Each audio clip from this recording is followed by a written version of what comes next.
नमस्कार. छायाज रेसिपीजमध्ये आज आपण गव्हाचं पीठ, बेसन आणि भाज्या वापरून खूपच चमचमीत अशी रेसिपी बनवतोय. चला तर लगेच बनवायला सुरुवात करूया. तर इथे मी एक बाउल घेतला आहे. यामध्ये 1 वाटी मेथी घेतली आहे. मेथी स्वच्छ धुवून घेतली, त्यातलं सगळं पाणी निथळून घेतलं आणि अगदी बारीक अशी चिरून घेतले. यानंतर इथे मी अर्धी वाटी पालक घेतला आहे. पालकाची पानंसुद्धा स्वच्छ धुवून नंतर पाणी निथळून बारीक अशी चिरून घेतलेत.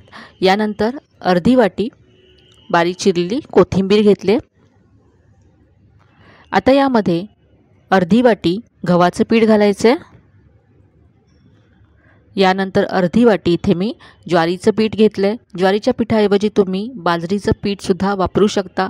सध्या थंडी पडायला सुरुवात झाली आहे, तर बाजरीचं पीठ ज्वारीच्या पिठाऐवजी वापरलं तरी चालेल.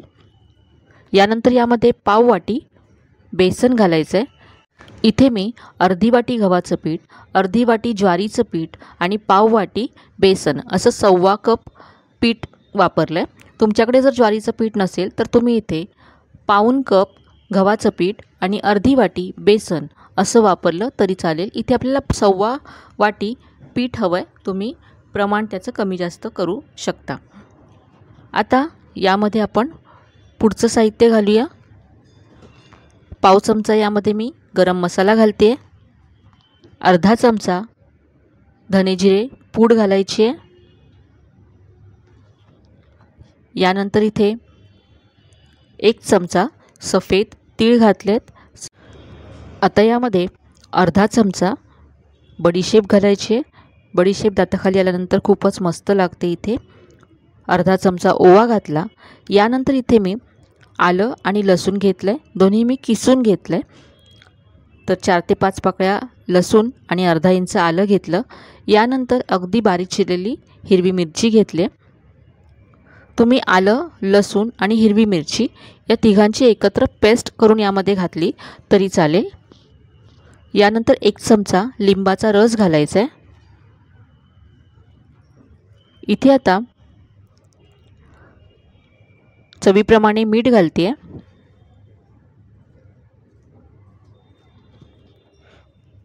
2 चमचे यामध्ये तेल घालायचं आहे. यामुळे आपली रेसिपी छान सॉफ्ट होईल. आता हे सगळं आपण मिक्स करून घेऊया.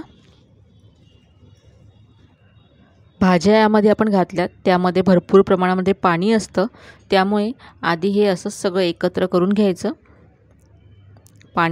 जे भाज्यांचं पाणी आहे त्यामध्येच पिठं मिक्स करून घ्यायची आणि नंतर यामध्ये आपण पाणी घालून मळून घेऊ. यामध्ये मी बेकिंग सोडा घातलेला नाही आहे. यापासून आज आपण मुठिया बनवतो आहे, तर त्या थोड्याशा हलक्या होण्यासाठी इथे तुम्ही चिमूटभर बेकिंग सोडा घालू शकता. मी आज घातलेला नाही आहे.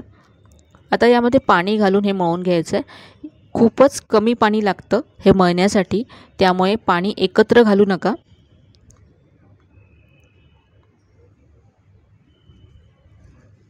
इथे असा याचा सॉफ्ट गोळा मी मळून घेतला आहे आणि हे पीठ मळण्यासाठी मला साधारण अर्धी वाटी पाणी लागलं.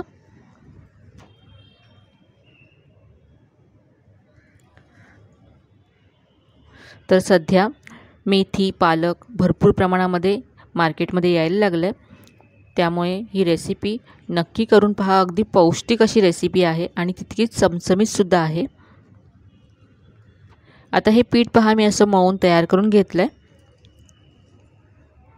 आता इथे पहा मी एक चाळण घेतली आहे. आता ही चाळण तेलाने ग्रीस करून घ्यायची आहेत. जे आपण मुठिया बनवतो आहे ते यामध्ये आपण वाफवून घेणार आहोत. आणि हे करत असतानाच मी गॅसवरती एका टोपामध्ये पाणीसुद्धा गरम करत ठेवलं आहे, म्हणजे लगेचच आपण मुठिया या चाळणीमध्ये ठेवून वाफवण्यासाठी ठेवू शकतो. तर आता मुठिया आपण तयार करून घेऊया. तर तुम्ही जसा नेहमीचा मुठियाचा शेप असतो तसा देऊ शकता. मी आज याला असा सिलेंड्रिकल शेप देते.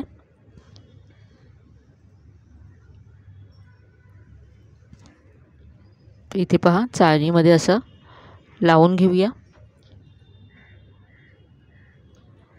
आणखी ते बनवून घेऊ.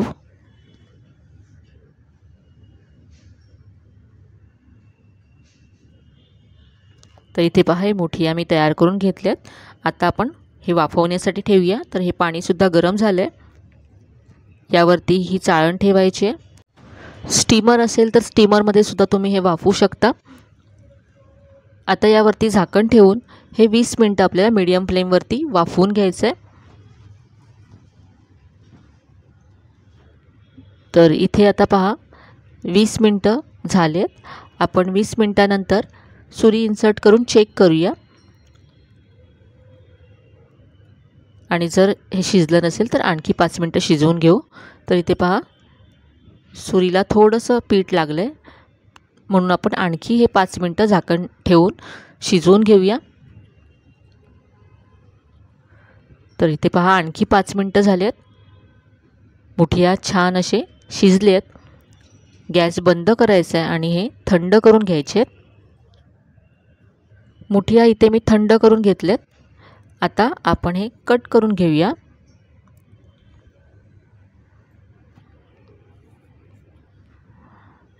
आता 1-1 इंचाचे आकाराचे आपल्याला याचे पीस करायचे आहेत.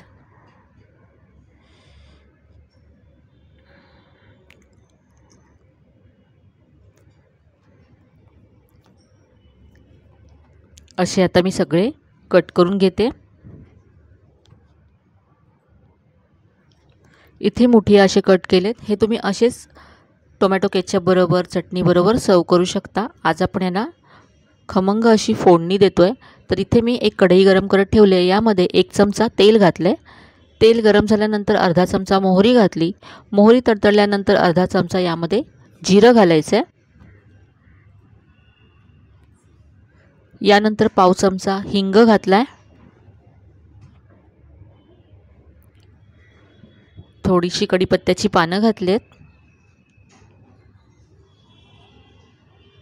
आणि आता अर्धा चमचा सफेद तीळ घालायचे आहेत.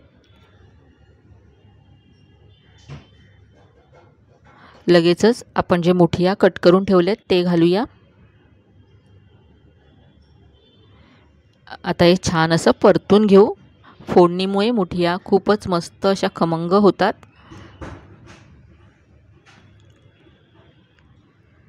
यामध्ये आपण पिठामध्ये हळद घातली नव्हती, त्यामुळे मुठियाला छान रंग येण्यासाठी इथे मी चिमूटभर हळद घालते. तुम्ही पिठामध्ये सुद्धा घालू शकता हळद.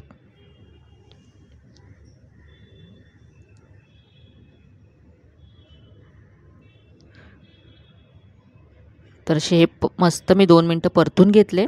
काढून घेऊया. इथे चटणी बरोबर आणि टोमॅटो केचप बरोबर मुठिया मी सर्व केलेत. वरून मी थोडीशी कोथिंबीर घालते. तर ही अगदी पौष्टिक अशी रेसिपी आहे. थंडीच्या सीझनमध्ये एकदा तरी बनवायलाच हवी अशी ही मस्त रेसिपी नक्की करून पहा. आजची ही रेसिपी तुम्हाला कशी वाटली कमेंटमध्ये कळवायला विसरू नका. रेसिपी जर आवडली असेल तर व्हिडिओला लाईक करा, शेअर करा. चॅनलला अजून सबस्क्राईब केलं नसेल तर नक्की सबस्क्राईब करा. चला तर मग पुन्हा भेटूया अशा छान छान आणि नवीन नवीन रेसिपीजसह. तोपर्यंत धन्यवाद.